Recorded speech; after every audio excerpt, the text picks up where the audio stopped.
Hi. Hello. నమస్తే అందరికీ. Welcome to my channel. ఇప్పుడు మనం చెప్పుకోబోతున్న స్టోరీ 'ప్రేమలో పడేసావే' ఎపిసోడ్ 37. అన్యాయం లేదు, ఆవకాయ లేదు కానీ కూర్చోవే. శృతి, దానికి కాఫీ తీసుకురా అని యుక్త మొహాన్ని నీట్‌గా తుడుస్తూ, ఆమె బుగ్గకి జెల్ అప్లై చేసి, ఆమె జుట్టుని సవరిస్తూ ఉన్నాడు అభి.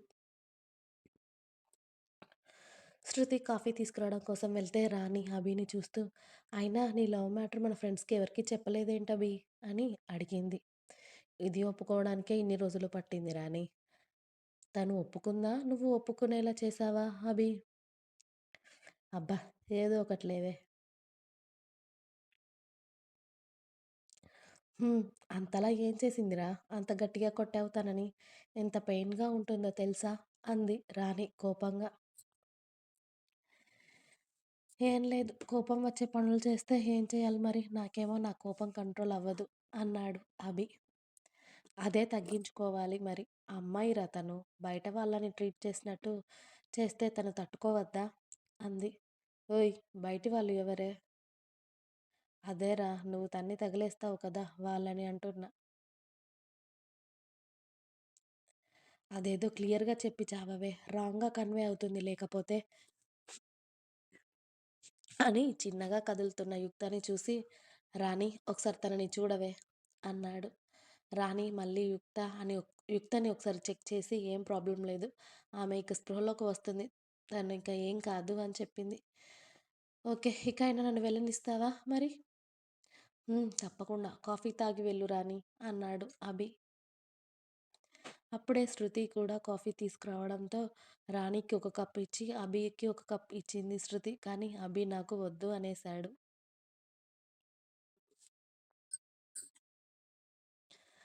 అంతలా ఎందుకు కొట్టడం ఇప్పుడు? ఇంతలా బాధపడడం ఎందుకు? అంది శృతి. మీరిక బయటికి వెళ్ళండి. దానికి మెలకువ వస్తుంది అన్నాడు అభి. ఆహా! ఎంత బాగా చెప్పావభి బయటికి దొబ్బేయమని.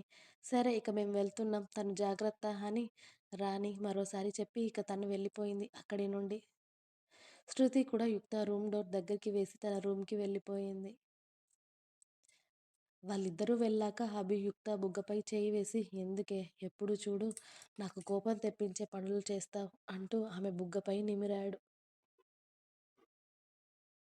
అభి చేయి ఆమె బుగ్గకి తాకడంతో యుక్త అబ్బా అంటూ ఒకవైపుకు తిరిగి మెల్లిగా కళ్ళు తెరుస్తుంది. అప్పుడే చిన్న చిన్నగా. యుక్త పూర్తిగా కళ్ళు తెరిచి చూసి ఆమె పక్కనే ఉన్న అభిని చూసి చిన్నగా లేచి కూర్చుంటుంది. బెడ్ రెస్ట్‌కి ఆనుకొని. కానీ ఆమెకి ఒళ్ళంతా పెయిన్స్ అనిపిస్తాయి ఆ ఫీవర్‌కి. పైగా మార్నింగ్ నుండి ఏమీ తినకపోవడంతో చాలా నీరసంగా అనిపిస్తుంది యుక్తకి. అభి ఆమెనే చూస్తూ ఉన్నాడు చేతులు కట్టుకొని. కానీ ఏం మాట్లాడటం లేదు.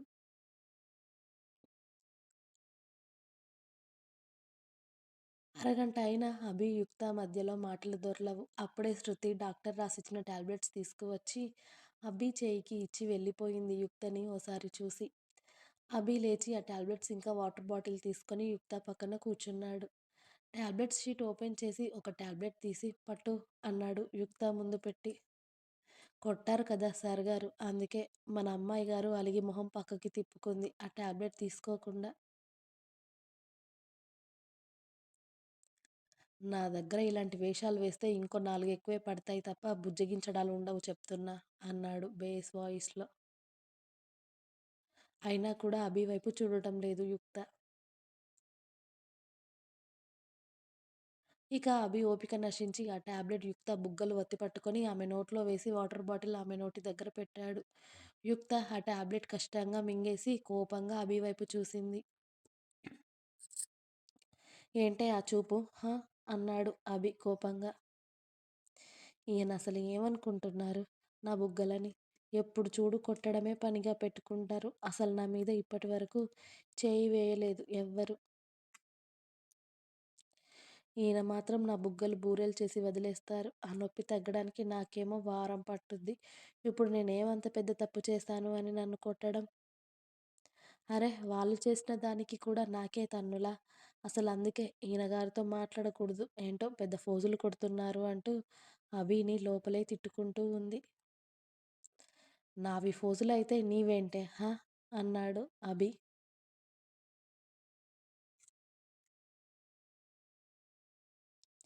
యుక్త కళ్ళు చిన్నవి చేసి కొంపదీసి ఇవన్నీ నేను బయటికి వాగానా ఏంటి అనుకుంది. అంత చించకు, నువ్వు లోపలే అనుకున్నావు కానీ నువ్వు ఆ చెత్త మైండ్తో ఏం ఆలోచిస్తున్నావో నాకు తెలిసిపోతుంది అన్నాడు అభి. నాది చెత్త మైండ్‌నా అన్నది యుక్త ఇన్నర్ ఫీలింగ్. హా! చెత్తది కాకపోతే అసలు ఇక్కడ ఏం జరుగుతుంది అని 10 రోజులుగా మాలో ఒక్కరికి కూడా చెప్పకుండా నీ ఇష్టానికి నువ్వు చెయ్యవు కదా అన్నాడు అభి. అరె! ఇప్పుడు అంతగా ఏమైంది అని ఆయన? నేను చెప్పాను కదా ఇంకేంటి అనుకుంది యుక్త. ఎప్పుడు చెప్పావే? 10 రోజుల తర్వాత వాళ్ళు చేయి చేసుకునే వరకు వచ్చిన తర్వాత నువ్వు చెప్పావు. అలా కాకుండా వాళ్ళింకా ఏదైనా చేసుంటే అని గట్టిగా అరిచాడు అభి. నన్ను చంపేస్తే ఒక పనైపోయి ఉండేది. మీకు నాకీ బాధ ఉండేది కాదు అంది యుక్త నోరు తెరిచి అభిని చూసి. అభి కోపంగా మళ్ళీ యుక్త మీదకి చేయి లేపాడు. ఏం వాగుతున్నావే? చస్తావా? అంటూ. చివరి నిమిషంలో అతడి కోపాన్ని తమాయించుకొని ఎందుకే అలా మాట్లాడి ఇంకా కోపం పెంచుతావు నాకు? అన్నాడు. అవును. నేను మాట్లాడితే మీకు కోపమే వస్తుంది. అసలు నేనంటే మీకిష్టమే లేదు. అందుకే ఎప్పుడూ నా మీద సీరియస్ అవుతారు అని ఏడుస్తూ బెడ్ మీద అటువైపుకి తిరిగి పడుకుంది. యుక్త ఏడుపుకి అతడి కోపాన్ని అంతా కంట్రోల్ చేసుకుంటాడు అభి. మెల్లిగా ఆమె పక్కకు వెళ్ళి ఏయ్! ఇటు చూడవే అంటాడు. యుక్త అభి చేయిని వెనక్కి నెట్టేస్తూ ఏమొద్దు మీరిక్కడి నుండి వెళ్ళిపోండి. నేనంటే మీకసలు ఇష్టం లేదు, ప్రేమ లేదు. అందుకే నన్ను కొడుతున్నారు, తిడుతున్నారు. నన్ను వదిలేయండి. నేను మా ఇంటికి వెళ్ళిపోతాను అని బెడ్ దిగి డోర్ వైపు వెళ్తుంది. అది ముందే గమనించిన అభి యుక్త కన్నా ఫాస్ట్‌గా వెళ్ళి డోర్ లాక్ చేసి ఆమెని అతడి 2 చేతుల్లోకి ఎత్తుకుంటాడు. హా! వదలండి నన్ను, వదిలేయండి అని అరుస్తూ, గింజుకుంటూ, ఏడుస్తూ ఉంది యుక్త. అయినా అభి వదలకుండా ఆమెని అలాగే జాగ్రత్తగా పట్టుకొని సోఫాలో కూర్చున్నాడు. వదలండి, వదలండి అని అరుస్తూనే ఉంది యుక్త పాప.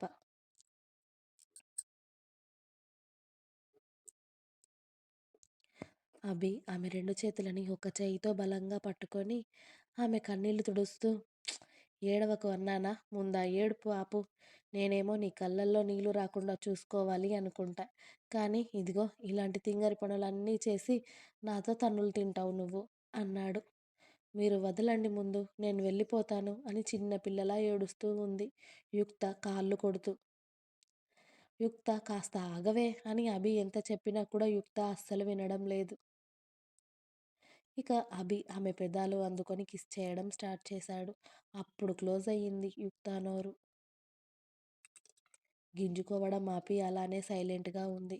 అభికి పెదాలని వదిలేసి. కానీ ఆమె కన్నీళ్లు మాత్రం ఆగలేదు. అభి అది గమనించి యుక్త కన్నీళ్లు తుడిచి ఏమంటున్నావే? మళ్ళీ అను. నువ్వంటే నాకిష్టం లేదా?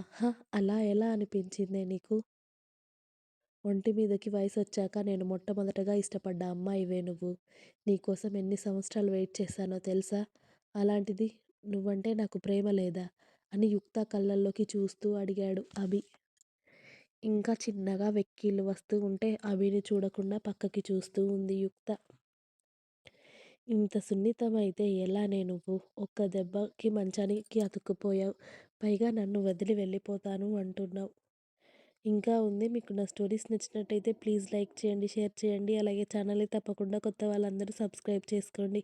Please subscribe my channel. Thanks for watching my video. By by. Please like, share and subscribe.